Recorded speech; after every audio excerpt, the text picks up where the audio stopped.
Hi, this is Carl, and this is another SOP video for managed service providers.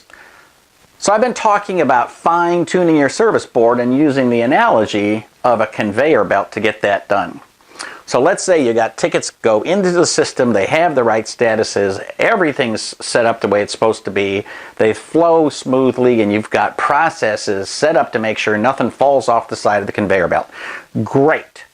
Now, that conveyor belt can be pretty long, right? You might have tickets in your system that are 3 months old. So the question is, how do we make sure things actually get off the belt? In other words, how do we make sure tickets get closed and out of your system? And of course, you should have a process for that. So one of the things that happens is that sometimes people don't do the cleanup work. Many times I've taken on new coaching clients, and one of the things we have to do is get our arms around the service board. They might have literally hundreds of tickets that should be closed and are not closed.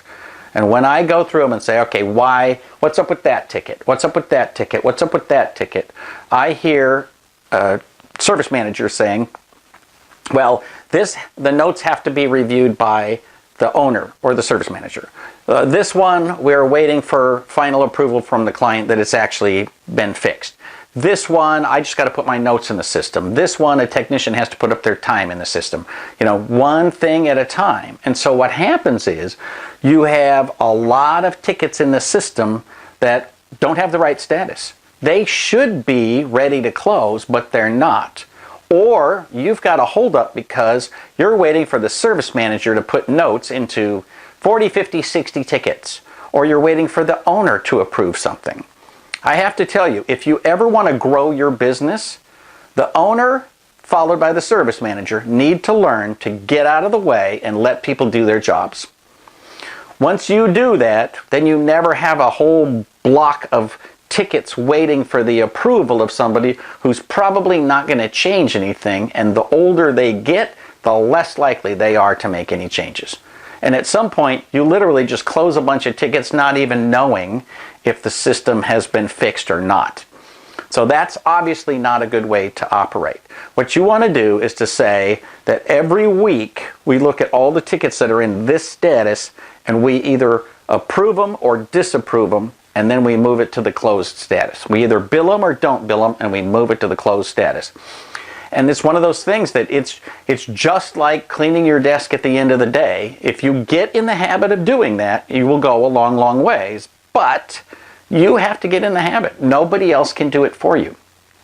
So sometimes we literally, you want to look at that conveyor belt, we create systems where everything moves fine. It comes into the system, it goes through the system, and then at the bottom, there's no way to close those tickets, and they just bunch up at the bottom of the conveyor belt, creating this big, massive pile. And what happens then is that becomes a project that you put off again and again and again because you don't have time to deal with 100 tickets that are essentially irrelevant and should just be closed.